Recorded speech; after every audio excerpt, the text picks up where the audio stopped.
اعوذ باللہ من الشیطان اللعین الرجیم بسم اللہ الرحمن الرحیم۔ ناظرین کرام السلام علیکم ورحمۃ اللہ وبرکاتہ۔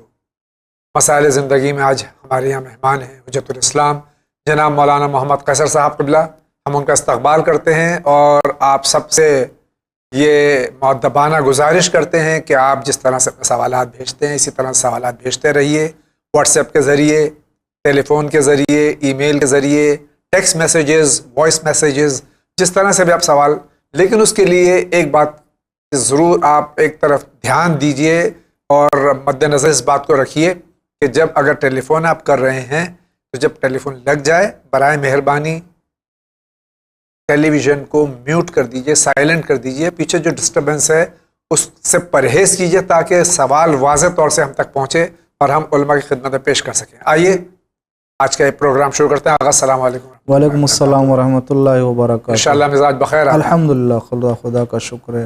اگر آپ کی اجازت ہو تو آغا شروع کریں۔ بسم اللہ، بسم اللہ۔ آئیے دیکھتے ہیں سب سے پہلے کس شہر سے سوال ہے آج؟ میرا نام مرزا علی رضا ہے، میں دلی کا رہنے والا ہوں اور میری والدہ کی طبیعت بہت خراب رہتی ہے جس کی وجہ سے وہ نماز ادا نہیں کر پا رہی، کیونکہ انہیں بار بار ٹوائلٹ جانا پڑتا ہے اور وہ پاک نہیں رہ پاتی۔ تو مجھے یہ بتائیں کہ اس حالات میں ان کی نماز کا کیا کریں ہم؟ کیا کوئی ہمیں سجھاؤ بتائیں؟ پہلے تو ہم آپ کی والدہ کے لیے اور تمام مرزہائے مومنین و مومنات کے لیے دعا کرتے ہیں کہ اللہ تعالیٰ سب کو صحت کاملہ اور عاجلہ عطا فرمائے۔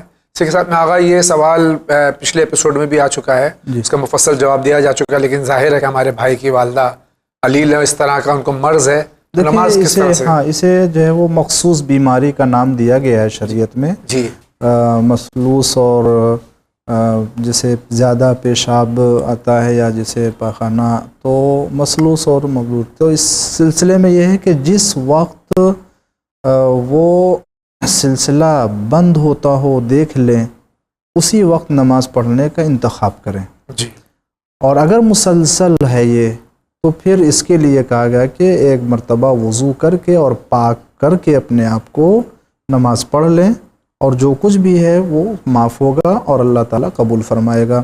مگر یہ کہ جس جگہ پہ نجاست ہے اس جگہ پہ کوئی ایسی چیز رکھیں کہ جس کی بنا پر پھیلے نہ، نجاست زیادہ دور تک نہ پھیلے، اور جس مقام پر ہے وہیں پر رہے۔ ایڈلٹ ڈائپرز وغیرہ جو آتے ہیں اس کا استعمال کر لگا دے ایسا کہ جو باہر نہ پھیلنے پائے، سرایت نہ کرنے پائے، اور اس کے بعد ایک مرتبہ وضو کر کے پاک کر کے نماز پڑھ لو، ان کی نماز ہو جائے گی انشاءاللہ۔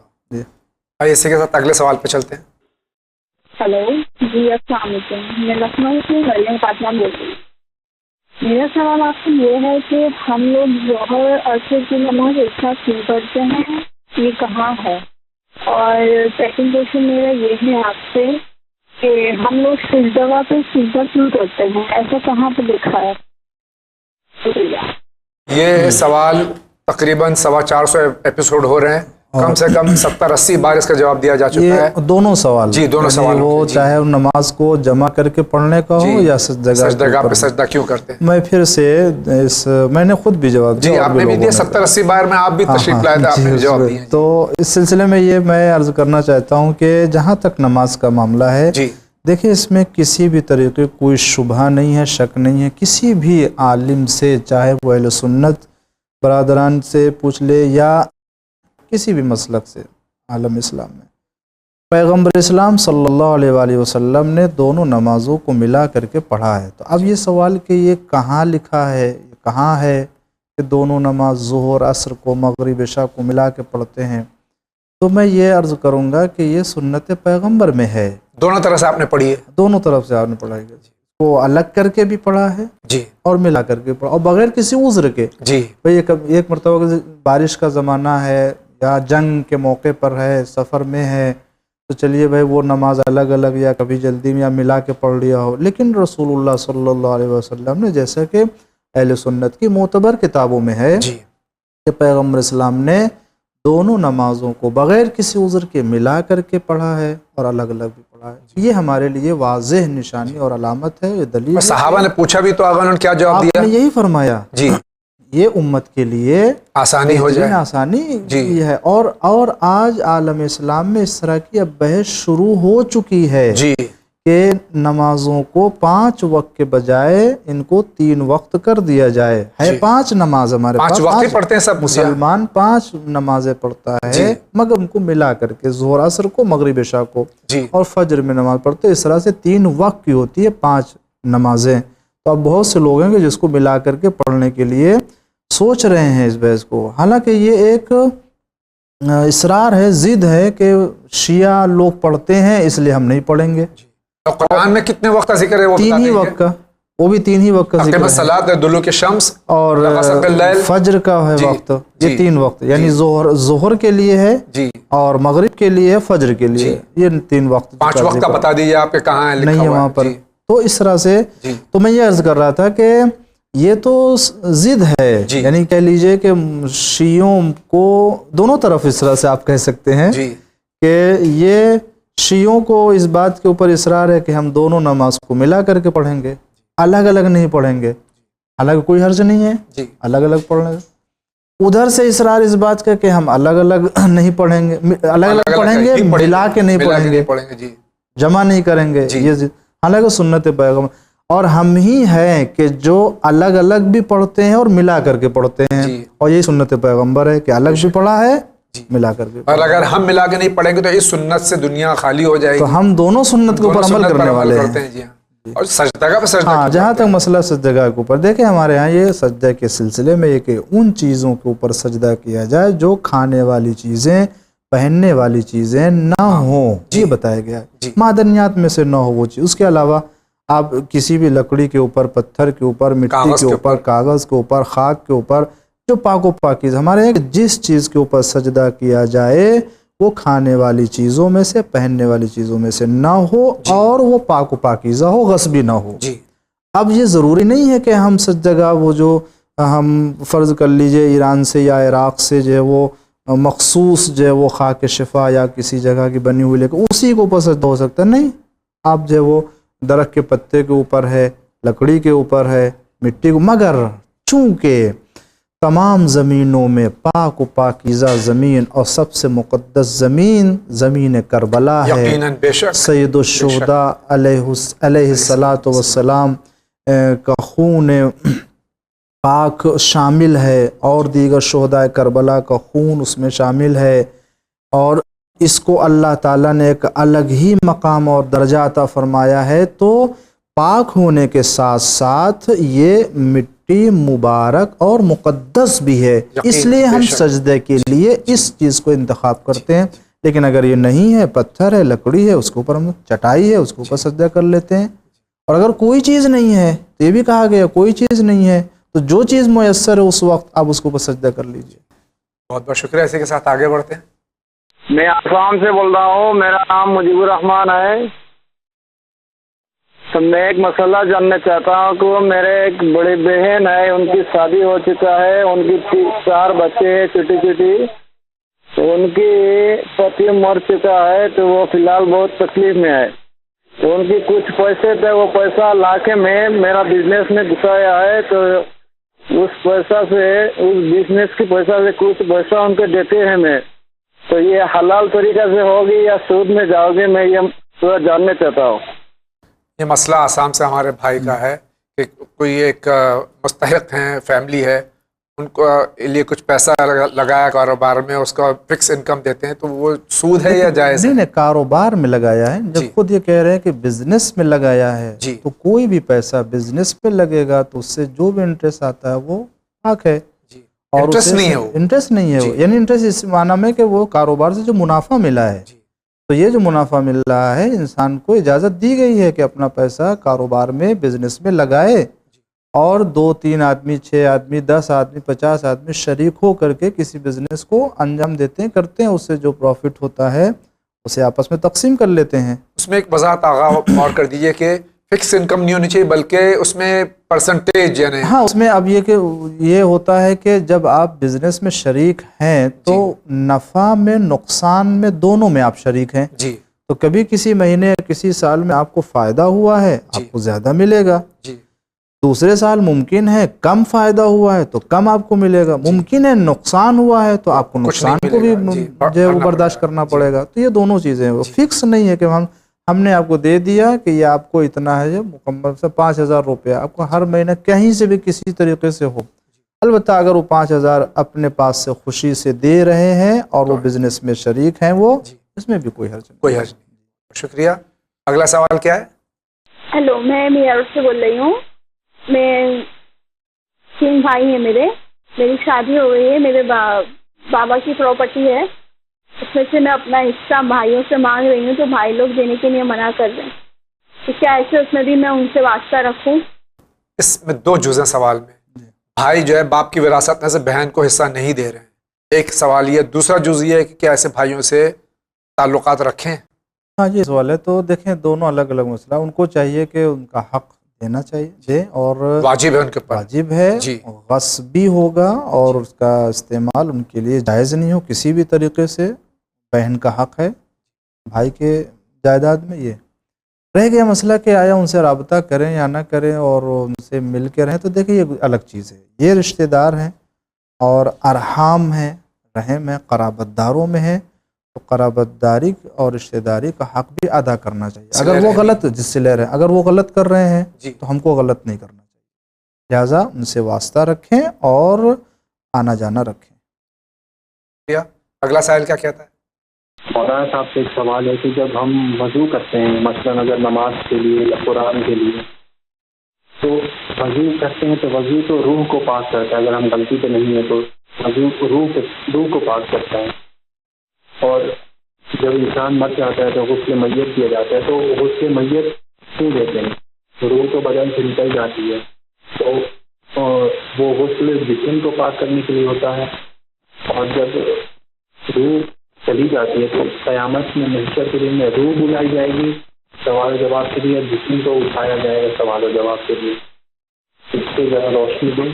اور برزخ میں روح سے عذاب ہوگا. اگر عذاب ہوتا ہے تو خدا نہ کرے کسی کا عذاب نہ ہو. تمام مومن مومنات عذاب سے رہا رہیں، عذاب سے دور رہیں.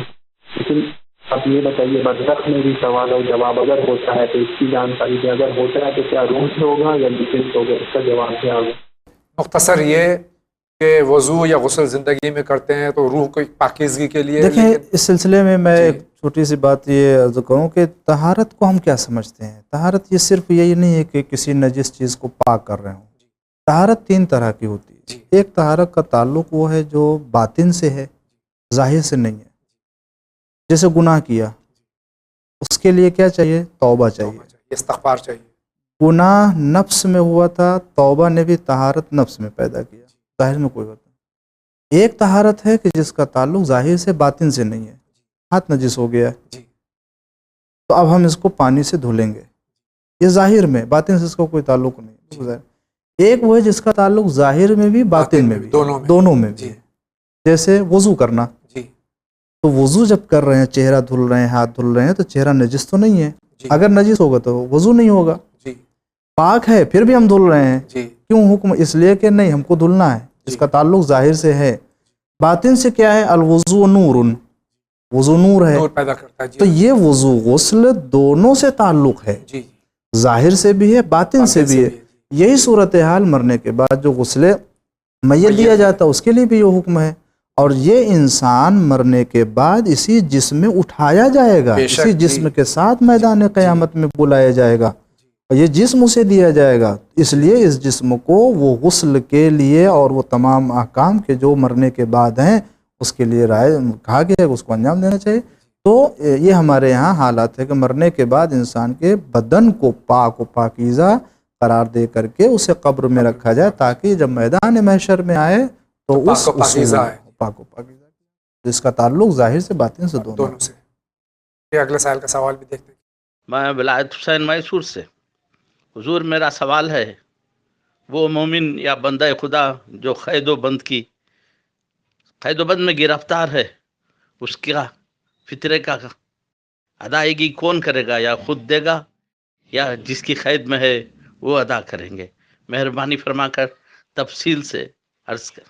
کوئی بندہ اگر قید میں ہے اس کا فطرہ کون ادا کرے گا؟ دیکھیں اس سلسلے میں یہ ہے کہ اگر قید کرنے والا مسلمان ہے اور اسلامی احکام کے اوپر عمل کرنے والا تو یقیناً وہ اس کے خرچے میں ہے، کیونکہ ان کا پورا خرچہ وہ اٹھاتے ہیں۔ لیکن اگر اس کا کوئی تعلق اسلام و شریعت سے نہیں ہے تو یقیناً جو ہے یہ پھر وہ جو بھی اس کے وہ خود ان کو اپنا نکالنا چاہیے، اور نہیں ہے تو جو بھی ان کے سرپرست ہے ان کو نکالنا ہوگا۔ کیا آگے بڑھتے ہیں؟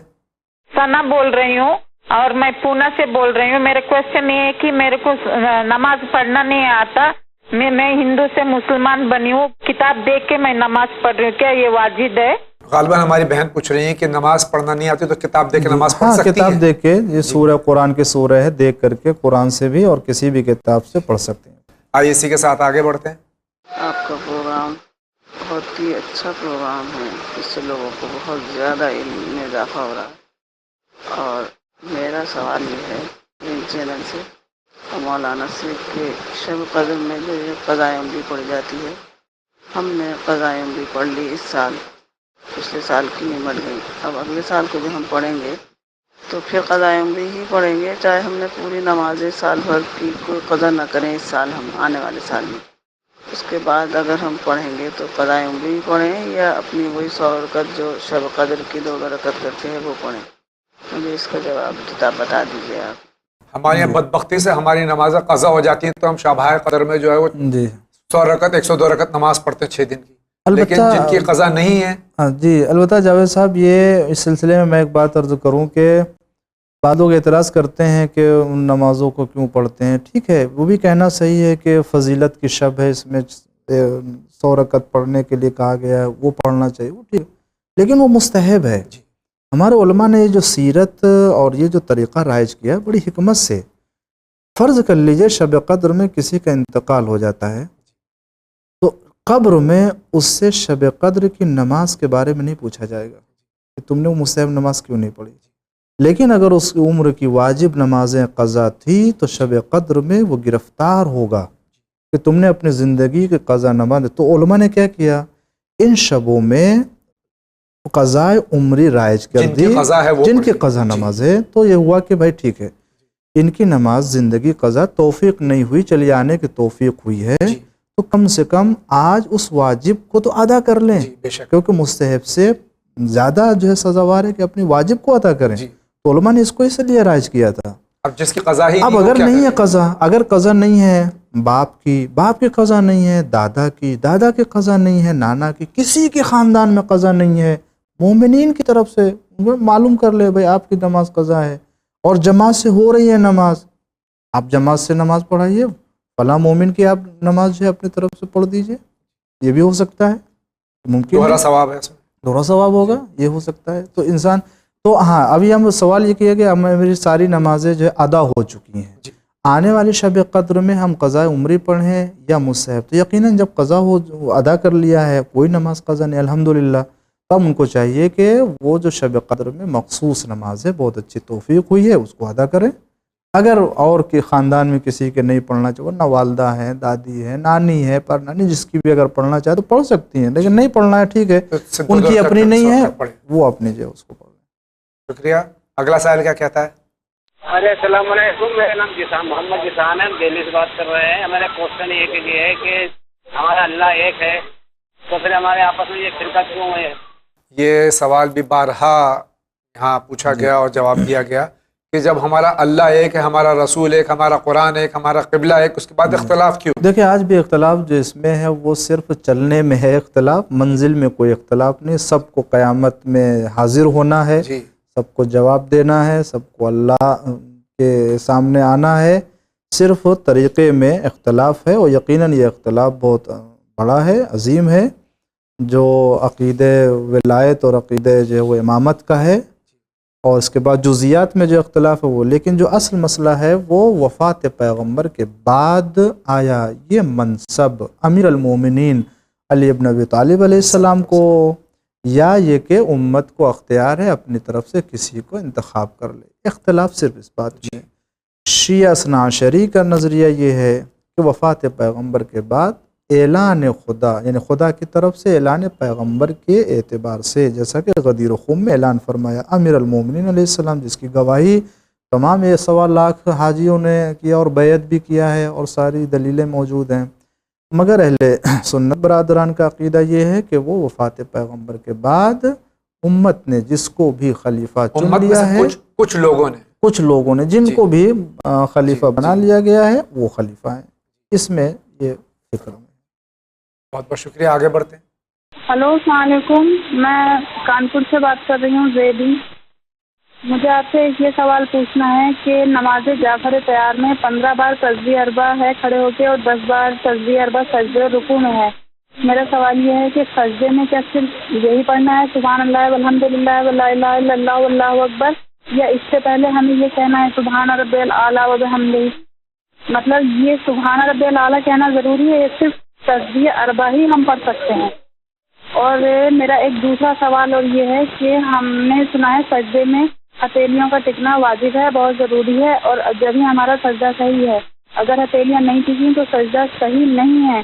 تو میں یہ پوچھنا چاہتی ہوں کہ اگر ہمیں سجدے میں کوئی اسم اعظم پڑھنا ہو، تو میں نے سنا ہے 14 بار الوہاب پڑھتے ہیں سجدے میں، 21 بار یا ذوالجلال والاکرام پڑھتے ہیں سجدے میں، تو جب ہم 21 بار یا ذوالجلال والاکرام سجدے میں پڑھیں گے تو ہمیں انگلیوں سے گننا ہوگا اور ہماری ہتھیلی ہٹ جائے گی، تو کیا اس حالت میں ہمارا سجدہ صحیح نہیں ہے؟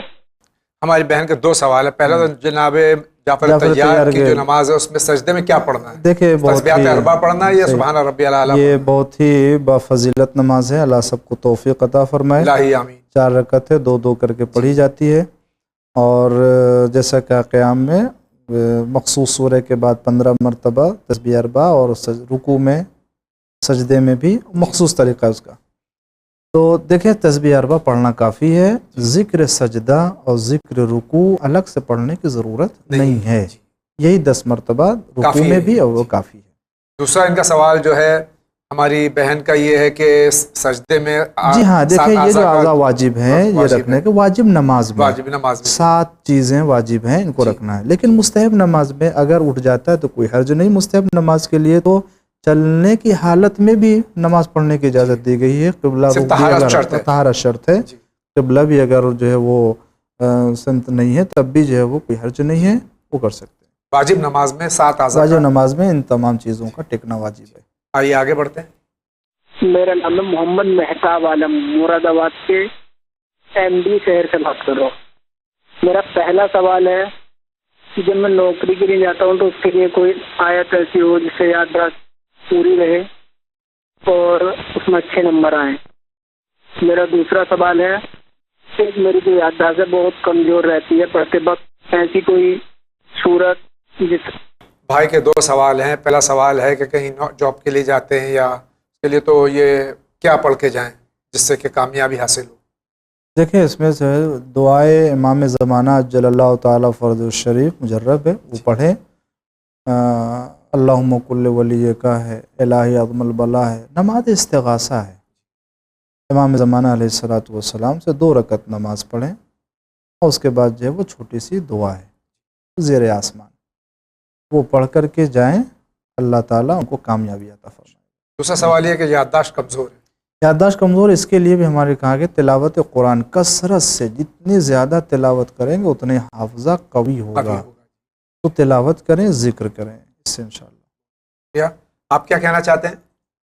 میں حیدرآباد سے بول رہی ہوں۔ میرے 2 سوال ہے، ایک تو یہ کہ استخارہ اگر ایک بار میں نے دیکھ لیا ہے تو مجھے منع آیا ہے کوئی بھی مسئلے کے سلسلے میں، تو دوبارہ میں دیکھ سکتی ہوں اور کب کب دیکھ سکتی ہوں اس کے لیے؟ اور دوسرا یہ مسئلہ ہے کہ قرآن جو ہے مطلب یاسین ہے، الرحمن ہے، اور یہ سورہ میں پڑھ لیتی ہوں، تو اب کیا مزید مجھے قرآن پڑھنا ضروری ہے؟ کیونکہ بھائی قرآن کے سورہ ہے، تو کسی نے کہا کہ بھائی آپ یاسین الرحمن پڑھ لے رہے تو پھر قرآن پڑھنا ضروری نہیں ہے، یہ پڑھ لے رہے نا آپ، یہ بھی تو قرآن کا حصے میں ہے۔ یہ 2 مسئلے ہیں، ذرا مجھے پلیز آپ اس کے بارے میں بتائیے گا۔ یہ ہماری بہن کے 2 سوال ہے۔ پہلا سوال یہ استخارہ دیکھا اور منع آ گیا، اب پھر دیکھیں کیا حالات ہیں جس سے ہم دوبارہ دیکھ سکتے ہیں؟ استخارہ دیکھیں اسی وقت دیکھیے جب آپ کو مسئلہ واضح نہ ہو، سمجھ میں نہ آئے کہ ہمیں کیا کرنا چاہیے، مشورہ وغیرہ کے بعد، اور پھر اس کے بعد جب استخارہ دیکھا جو بھی آئے اس کے اوپر عمل کیجئے۔ منع ہے تو آپ جو ہے نہ کیجئے، آیا ہے آپ اسے انجام دیجئے۔ لیکن بار بار اسے صبح شام 2 گھنٹہ 1 گھنٹے کے بعد پھر دیکھ رہے ہیں تاکہ ہاں آ جائے. تو اگر پہلے ہی سے نیت میں یہ کہ ہاں ہونا چاہیے تو استخارہ دیکھنے کی ضرورت نہیں, آپ اسے انجام دیجیے. اور جب آپ نے خدا کے اوپر ڈال دیا تو جو بھی آیا اس کے اوپر عمل کیجیے. البتہ اس میں کہ اگر آپ دیکھنا چاہتے ہیں دوسرا استخارہ یعنی دوسری بار اسی کو دیکھنا چاہتے ہیں تو فاصلہ ہونا چاہیے, کم سے کم 1-2 دن کا فاصلہ, تبدیلی حالات میں تبدیلی ہو, دن میں تبدیلی ہو, نیت میں تبدیلی ہو تو دیکھ سکتے ہیں دوبارہ. دوسرا سوال ہماری بہن کا یہ ہے کہ کچھ سورہ مخصوص پڑھ لیتی ہے تو کیا اس کے بعد میں قرآن پڑھنا ضروری ہے؟ دیکھیں یہ آپ کا وظیفہ ہے, روزانہ کا وظیفہ ہے کہ ہم سورہ یاسین پڑھیں گے اور پڑھتی ہیں, تلاوت کرتی ہیں, اچھی بات ہے. لیکن اگر اس کے علاوہ خود قرآن کریم کی بھی تلاوت کریں الگ سے تو بھی بہتر ہے. البتہ وہ قرآن ہے یقیناً ہے, اگر اسی طرح سے لے تو پھر نماز بھی پڑھتے ہیں اس میں بھی قرآن کی سوروں کی تلاوت تو ہو ہی جاتی ہے, رحمان اور یاسین اس کو بھی پڑھنے کی ضرورت نہیں ہے. ٹھیک ہے, ہر آیت اور ہر سورہ اور ہر جو ہے وہ قرآن کے حروف کا ایک اپنا اثر ہے. لہٰذا وہ سورہ یاسین پڑھ رہے ہیں تو جو دوسری سورہ ہیں ان کی تلاوت سے محروم رہیں گے نا. لہٰذا میں اگر سورہ رحمان سورہ یاسین تلاوت کرتے وہ اپنی جگہ پر ہے, آپ شروع سے آخر تک قرآن پڑھنے کے لیے جو ہے وہ آپ ایک اپنا وظیفہ بنا لیں, ان سوروں کے پڑھنے کا ثواب بھی آپ کو ملتا رہے گا. لہٰذا پڑھنا چاہیے. اسی لیے امام جعفر صادق علیہ الصلوۃ والسلام نے فرمایا کہ روزانہ کم سے کم 50 آیتوں کی تلاوت کرنا چاہیے چاہنے والوں کو. اور قرآن پڑھے, سمجھے اور عمل کرے. آئیے آگے بڑھتے ہیں. السلام علیکم, میں ہادی امام بول رہا ہوں سنبھل سے. میرا سوال یہ ہے کہ میں نے کہیں پر یہ پڑھا ہے کہ امام جعفر صادق علیہ السلام کی 2 نسلیں جیسے امام موسیٰ کاظم علیہ السلام اور ایک اور سے کوئی فاطمیت کے نام سے چلی ہے. یہ فاطمیت کون ہوتے ہیں؟ شکریہ. یہ جو فاطمی حکومت تھی مصر میں ان کے سلسلے میں ہمارے بھائی پوچھ. یہ فاطمی جو نسبت دیتے ہیں اپنے آپ کو جناب فاطمہ زہرا سلام اللہ علیہا کی طرف, یہ یقیناً سادات ہیں اور اولاد جناب فاطمہ زہرا سلام اللہ علیہا میں, مگر یہ شیعہ اثناعشری نہیں ہے, 12 امام کے ماننے والوں میں سے نہیں ہے. یہ پنج امامی شش امامی کہہ لیجئے. اور مصر میں ان کی حکومت رہی ہے, اور آج جو مشہور یونیورسٹی جامعۃ الازہر ہے یہ فاطمی لوگوں اور فاطمی حکومت ہی کی بنائی ہوئی ہے, قائم کی گئی ہے. تو ان کی نسبت جو ہے وہ اس اعتبار سے تو یہ شیعہ اثناعشری نہیں ہے مگر بہرحال سادات. یہ اسماعیل بن جعفر صادق علیہ السلام کی اولاد میں سے, اور اس پورا سلسلہ جو 7ویں امام سے ہٹ کر کے پھر جو جاتا ہے اس سلسلے میں 21 امام تک یا 49 امام تک, اس میں بہت سے سلسلے آتے ہیں. باپ دائی آتے ہیں, پھر وہ دوسرے آتے ہیں, علوی ہوتے ہیں, پھر وہ دوسرا پورا ایک سلسلہ ہے. اثناعشری نہیں, اثناعشری نہیں. آئیے اسی کے ساتھ آگے بڑھتے ہیں. میرا نام شیخ عبدالجیلانی ہے. میرا مسئلہ یہ ہے کہ مجھے نوکری نہیں مل رہی ہے, باوجود بہت کوشش کرنے کے بعد میں بھی. میں آپ سے کچھ کرتا ہوں, کوئی ایسی ترکیب بتائیے جیسے مجھے نوکری جلد سے جلد ملے. ابھی جو نوکری ہے اس میں بہت ہی تکلیف ہے, جلد سے جلد مجھے کچھ ترکیب بتائیے. یہاں ترکیب نہیں, انشاءاللہ آپ کو قرآن کا کچھ وظیفہ یا کچھ بتائیں گے. ہمارے شیخ عبدالقادر جیلانی صاحب ہیں, جی جی, یہ نوکری کے لیے پریشان ہیں. دیکھیں اس سلسلے میں سب سے پہلے تو خداوند عالم کے اوپر اعتماد کریں, توکل کریں, اور دعائے جوشن کبیر ہے. اگر دعائے جوشن کبیر مکمل پڑھ سکتے ہیں تو مکمل پڑھیں, اور اگر نہیں پڑھ سکتے تو دعائے جوشن کبیر اس میں معلوم ہے کہ 100 فصلیں ہوتی ہیں, 100 فقرے ہیں. اگر وہ 63 نمبر کا فقرہ 63 اگر اسے پڑھیں تو کاروبار کے سلسلے میں بہت زیادہ مؤثر ہے, اور برکت بھی ہوگی, فائدہ بھی ہوگا, اور اللہ تعالیٰ عنایت کرے گا انشاءاللہ. جی بہت بہت شکریہ آغا. اسی کے ساتھ آگے بڑھتے ہیں, دیکھتے ہیں کس کا سوال ہے. میں جعفر حسین بول رہا ہوں امراوتی سے. میرا کوشچن ہے صاحب, السلام علیکم. میرا کوشچن یہ ہے کہ اپن شیعہ حضرات اشد مولانا علی ولی اللہ بولتے ہیں آپ صلی اللہ علیہ وسلم کے بعد, اور حی علی خیر العمل حی علی خیر العمل بولتے ہیں. تو سنی حضرات بولتے کہ بھائی آپ نے یہ بڑھاوا کر لیے ہے, جبکہ کوئی بولتے کہ کوئی سند نہیں ہے آپ صلی اللہ علیہ وسلم کی, کوئی سند مولا علی کی نہیں ہے, کوئی سند حسین کی نہیں ہے, کوئی امام زین العابدین کی سند نہیں ہے. تو مجھ کو یہ بتائیے صاحب کہ کہاں سے آیا؟ بولے کوئی اہل بیت اطہار نے بھی نہیں ہے اذان میں کیا, آپ شیعہ حضرات نے اس کو بڑھاوا دیتی ہے لے کے آ گئے. تو ذرا آپ اس پہ روشنی ڈالیے. اور ان سنی ہمارے بھائیوں کو سمجھائیے. السلام علیکم. میں مؤدبانہ میرا بھی ایک سوال ہے کہ اگر اچھا خیر من النوم جو ہے یہ کہاں سے آج ماشاءاللہ آپ بھی سوالات سوال کے ساتھ کر رہے ہیں. میں بھی ایک طالب علم ہوں تو ظاہر ہے میں بھی چاہتا ہوں تو یہ اگر حی علی خیر العمل کہاں سے آیا تو اس کا تو جواب دیکھیں اس کا پورا تاریخی منظر ہے. تاریخی اگر آپ تاریخی پس و منظر میں جائیں گے تو یقیناً وہاں پر بہت سے حقائق سامنے آئیں گے کہ حی علی خیر العمل کب تک تھا اور کس نے اس کو نکالا. اور یہ جملہ اذان میں کہ الصلاۃ خیر من النوم یہ کب سے ایڈ ہوا, یہ کب آیا, آیا پہلے اذان میں تھا یہ فقرہ یا نہیں تھا. تو اگر سب سے پہلی بات تو ہماری یہ ہے کہ اگر اذان کے فقروں کی تحقیق کرنا ہے, اعتراض کرنا ہے تو پھر ہر فقرے کے بارے میں اعتراض کیا جائے بے شک, اور ہر فقرے کی تحقیق کی جائے. کسی ایک مخصوص فقرے کے بارے میں ایسی بات نہ کی جائے. یہ دوسری بات جہاں تک سند کی کہ امیر المومنین السلام کی سند نہیں ہے, امام حسین السلام کی سند ہے, اس میں کوئی شک نہیں ہے کہ اہل بیت پیغمبر ائمہ معصومین جو ہمارے ہیں 12 امام یقیناً یہ اہل سنت کے نزدیک محترم ہیں بے شک, اور شیعوں کے نزدیک تو بہرحال ان کے حق کے ساتھ ان کی معرفت رکھتے ہیں, وہ اس میں کوئی شک نہیں ہے. اور پیغمبر اسلام نے باقاعدہ 12 امام کے نام اور ان کے القاب کے ساتھ تعارف فرمایا ہے. جو کتاب مشہور کتابوں میں نام کے ساتھ ہے تو سند جہاں تک نہیں اہل سنت کی کتابوں میں موجود ہے. اہل سنت کی کتاب میں ینابیع المودہ شیخ سلیمان قندوزی کی مشہور کتاب ہے, جو اس میں باقاعدہ جو وہ آپ کو اسماء القاب کے ساتھ مل جائے گا. اس میں اور بھی دیگر کتابیں ہیں, دیگر کتابوں 12 ائمہ کے تو ذکر ہے کہ نام 12 ذکر میرے جانشین مل جائے گا. ان کے جہاں تک سند و اعتبار کی بات ہے تو الحمدللہ سب کچھ ہے.